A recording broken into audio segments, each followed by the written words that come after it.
కోల్కతా కేసులో చాలా మంది అబ్జర్వ్ చేయని ఒక బిగ్ థింగ్ ఏంటంటే, ఆ అమ్మాయి పోస్ట్ మార్టం అయిన వెంటనే, అది కూడా ఒక జడ్జి ఆధ్వర్యంలో పోస్ట్ మార్టం చేసిన తర్వాత హడావిడిగా క్రిమేట్ చేసేసారు బాడీ. ఎలక్ట్రికల్ క్రిమేషన్ చేసేసారు. బోన్స్ అవి కూడా కంప్లీట్గా డిస్ట్రాయ్ అయిపోయేలాగా. ఇప్పటికి కూడా బాడీ ఉండుంటే ఫ్రీజర్లో అది పెడతారు కదా. సో ఇంకొకసారి పోస్ట్ మార్టం అది చేయడం, ఎగ్జాక్ట్ డీటెయిల్స్ బయటికి రావడం, ఇవన్నీ జరిగేవి. ఆ ఫస్ట్ టైం పోస్ట్ మార్టం అవకాశం కూడా ఆ జడ్జి ఎవరో కాస్త మానవతా దృక్పథం, మనిషి అనేవాడికి ఉంటుంది మానవతా దృక్పథం, ఈ పశువులకు తప్ప ఉంటుంది. 90% జనాలకు ఉంటుంది బేసిక్ అది. అతను పాపం ఆయన ఆలోచించి బయటకు రావాలి నిజం అనే ఉద్దేశంతో ఇమీడియట్గా పోస్ట్ మార్టం చేయించాడు కాబట్టి. లేదంటే ఈ ప్రిన్సిపాల్ ఎవరైతే ఉన్నాడో కంప్లీట్గా ఈ మొత్తం వ్యవహారం చాలా జాగ్రత్తగా క్లోజ్ చేసేద్దాం అనుకున్నాడు.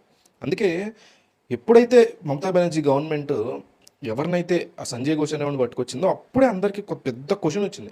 ఎందుకంటే వాడు అక్కడే ఉంటున్నాడు, వాడు సెక్యూరిటీ గార్డు, వాడే చేసి ఉంటాడు, వాడి మీద ఆల్రెడీ కేసెస్ ఉన్నాయి. ఏం కేసెస్ ఉన్నాయి? రేప్ కేసెస్ ఉన్నాయి. రేప్ కేసెస్ ఉన్న ఎక్కడ పెట్టారు వీళ్ళు ఈ కాన్ఫరెన్స్ రూమ్కి సెక్యూరిటీ గార్డుగా పెట్టారంట. వాడు చేసి ఉండొచ్చు, చేయపోయి ఉండొచ్చు. ఒక కాన్ఫరెన్స్ రూమ్కి, అంత పెద్ద హాస్పిటల్లో కాన్ఫరెన్స్ రూమ్కి సెక్యూరిటీ గార్డుగా, లేకపోతే ఆ ఏరియాలో సెక్యూరిటీ గార్డుగా ఆల్రెడీ పోలీస్ ఇన్ఫార్మర్ కావచ్చు, వాడి మీద ఆల్రెడీ రేప్ కేసు ఉన్నవాడిని పెడతారా? ఏమన్నా అసలు మనుషుల పశువులు వీళ్ళు అసలు. అమ్మాయి 36 గంటలు, మీకు డాక్టర్స్ విషయంలో మరి డాక్టర్లు ఎందుకు ప్రొటెస్ట్ చేయారో నాకు తెలియదు, కానీ నేను చాలా మందిని అబ్జర్వ్ చేశా. పాపం వాళ్ళు వరుస షిఫ్ట్లు చేస్తారు అబ్బా, నిద్ర ఉండదు వాళ్ళకి, చాలా నరకం ఉంటుంది. 36 hours షిఫ్ట్ చేసి వచ్చి అమ్మాయి పడుకుంటే నాశనం చేశారు అమ్మాయిని అట్లా చేయడానికి కారణం. ఎంత ఈజీ. ఒక ప్రే అనే వ్యక్తి, ఒక ప్రే ఎవడైనా ఆడైనా మగైనా, ఒక ప్రే అంటే వల వేసే వ్యక్తి అవతల వాళ్ళు ఎప్పుడు వీక్గా ఉన్నారో చూసుకుని వలేస్తారు. ఈ అమ్మాయి ఆల్రెడీ డ్రగ్స్ సంబంధించి ఇంకో సంబంధించి పోరాటం చేస్తుంది కాలేజ్లో. ఈ ఎవడైతే ప్రిన్సిపాల్ ఉన్నాడో వీడి గురించి మొత్తం డిస్కషన్ అంతా అతని పాయింట్ మీద నడుస్తుంది. ఎందుకంటే ఎప్పుడైతే కోర్టు సీరియస్ అయిందో పోలీస్ మీద, ప్రిన్సిపల్ మీద, వెంటనే ఆడు రాజీనామా చేశాడు. అందుకే ఆయన నెంబర్ 1 లుచ్చా నా కొడుకు అనేది. వెంటనే రాజీనామా చేసి తప్పించుకోవడానికి ప్రయత్నం చేస్తే ఆయన్ని పట్టుకుని ఇంట్రోగేట్ చేయకపోగా TMC government, Trinamool Congress party, West Bengal Mamata Banerjee government అయ్యో మీరు రాజీనామా చేశారంటే మీరు రాజీనామా చేయకూడదని ఇంకొక బెటర్ పొజిషన్ ఇచ్చింది ఇదే రిలేటెడ్ థింగ్లో అతనికి. అంటే ప్రభుత్వాలు ఎంత ఒళ్ళు బలిసి ఉంటున్నాయి ఈ దేశంలో అనేది స్పష్టమైనటువంటి ఎగ్జాంపుల్. వీడు ఆల్రెడీ కాలేజ్లో, అంటే మనం ఇంకో వీడియోలో చెప్పుకున్నాం, ఇంటి దగ్గర తన స్వగ్రామంలో, తన హోమ్ టౌన్లో తన భార్యని రోడ్డు మీద తీసుకొచ్చి బాలింతరాలు భార్యని పిచ్చ కొట్టుడు కొడితే అమ్మాయి కుట్లు కూడా ఊడిపోయి రోడ్డు మీద ఏడుస్తుంటే పిలిచి వాళ్ళ పేరెంట్స్ని పిలిపించి చుట్టుపక్కల వాళ్ళు ఇంటికి పంపించారంట అమ్మాయిని, వీళ్ళ వైఫ్ని, ఈ డాక్టర్ వైఫ్ని, ఈ ప్రిన్సిపాల్ వైఫ్ని. ఆవిడ కూడా డాక్టర్. ఆ ఏరియాలో భయంకరంగా సర్జరీలు, అవసరం లేని సర్జరీలు చేస్తున్నాడని చెప్పి జనం అంతా తిరగబడితే అతను పారిపోయి కలకత్తా వస్తే, కలకత్తాలో తృణమూల్ కాంగ్రెస్ పార్టీకి సంబంధించిన వాళ్ళు ఎవరో ఇతనికి బాగా క్లోజ్ పీపుల్, మినిస్టర్ చుట్టాలు అయితే చాలు కదా. ఈ రోజు దందాలు చేసేదంతా మినిస్టర్లు, చీఫ్ మినిస్టర్లు, ప్రైమ్ మినిస్టర్లు కాదు, వాళ్ళ చుట్టాలు ఉంటారు. వాళ్ళు బామ్మర్దులు, తమ్ముళ్ళు, అన్నయ్యలు. ఏ రాష్ట్రంలో అయినా అంతే. మీరు చూడండి, తెలంగాణలో చూడండి, ఆంధ్రప్రదేశ్లో చూడండి, గుజరాత్లో చూడండి, దేశంలో చూడండి, ఎక్కడైనా అంతే.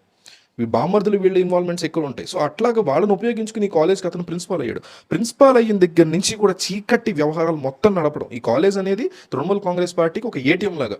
ఇదొకటే కాదు, ఒక్కొక్క జిల్లాలో ఒక్కొక్క 2 కాలేజ్, పెద్ద జిల్లా అయితే 3 కాలేజ్, ఇవైతే చిన్న జిల్లాలో అయితే ఒక కాలేజ్ సెలెక్ట్ చేసుకోవడం. అక్కడ మెడికల్ మాఫియా అంటే డబ్బుని ఒక ఏటీఎం లాగా వాడుకోవడం. ఇప్పుడు ఒక ఏడాదిలో ఒక 12 మంది మేనేజ్మెంట్ సీట్ అమ్మారనుకోండి, 30 మేనేజ్మెంట్ సీట్లు అమ్మారనుకోండి, ఎంబీబీఎస్ పీజీ మేనేజ్మెంట్ సీట్ ఎంత ఉంటుందంటే 3-4 కోట్లు ఉంటుంది. దాంట్లో సగమో 70% తీసుకెళ్లి పార్టీకి ఇవ్వడం. సో లోపల ఆ డబ్బును రికవర్ చేసుకోవడానికి వీళ్ళు ఇష్టం వచ్చినట్టు వీళ్ళు మాఫియాలు నడపడం, మందు తాగించడానికి చేయడం, ప్రాస్టిట్యూషన్ లాంటివి నడపడం, డ్రగ్స్ లాంటి లోపల సప్లై చేయడం, ఇవన్నీ బయట పెట్టేటువంటి ఇలాంటి ఆడపిల్లల్ని సర్వనాశనం ఎలా చేయాలి. ఆల్రెడీ వేరే వాళ్ళు ఎవరో ఈమెను ఇలా చేస్తుందని మర్డర్ చేసి అక్కడ వదిలేస్తే, వేరే వాళ్ళు చామని అట్లా బలాత్కారం చేసి, అంటే డెడ్ బాడీని ఎట్లా చేశారనేటువంటి అలిగేషన్స్ కూడా చాలా తీవ్రంగా ఉన్నాయి. అంటే ఒక కాలేజ్ ప్రిన్సిపాల్ ఇంత దుర్మార్గుడైనటువంటి వ్యక్తి, ఇంత నీచుడైనటువంటి వ్యక్తిని పెట్టారంటే ఆ సిస్టమ్ ఎంత వరస్ట్గా ఉండింది వెస్ట్ బెంగాల్ చాలా స్పష్టంగా కనిపిస్తుంది.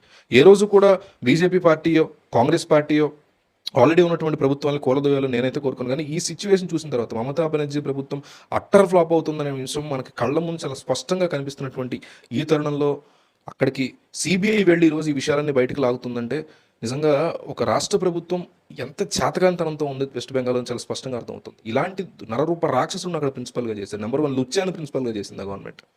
దీని మీద మీ అభిప్రాయం కింద రాయండి.